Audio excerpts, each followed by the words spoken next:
আয়াতুল কুরসি সূরা আল বাকারার ২৫৫ নম্বর আয়াত পবিত্র কোরআনের সবচেয়ে মর্যাদাপূর্ণ আয়াতগুলোর একটি।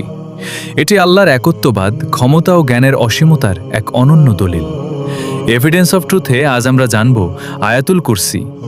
আউযু বিল্লাহি মিনাশ শাইতানির রাজিম, বিসমিল্লাহির রহমানির রহিম।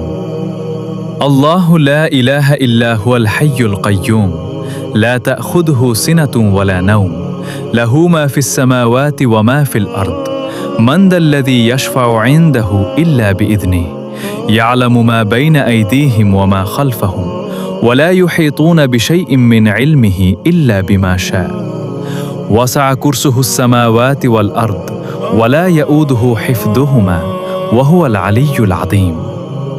বাংলা অর্থ, আল্লাহ ছাড়া কোনো সত্য উপাস্য নেই।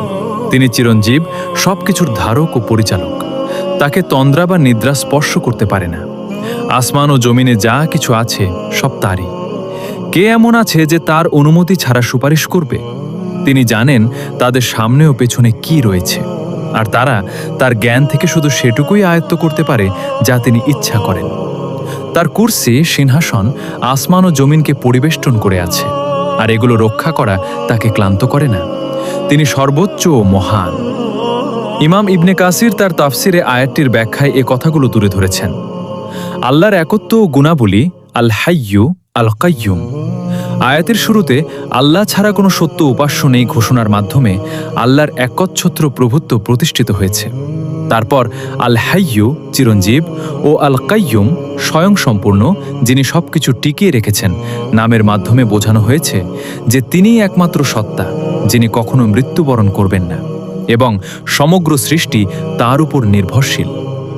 ত্রুটি ও অপূর্ণতা থেকে পবিত্রতা, নিদ্রাহীনতা। তাকে তন্দ্রা বা নিদ্রা স্পর্শ করতে পারে না। বাক্যটি দিয়ে আল্লাহকে অমনোযোগিতা বা অজ্ঞতার কোনো দোষ থেকে পবিত্র ঘোষণা করা হয়েছে। তিনি সর্বদা সজাগ ও সচেতন। হাদিসে এসেছে, আল্লাহ বলেন, আমি ঘুমাই না এবং এটা আমার শান নয়। সুবিচার ও জ্ঞানের অসীমতা। তিনি জানেন সৃষ্টিকুলের অতীত, বর্তমান ও ভবিষ্যৎ, কিন্তু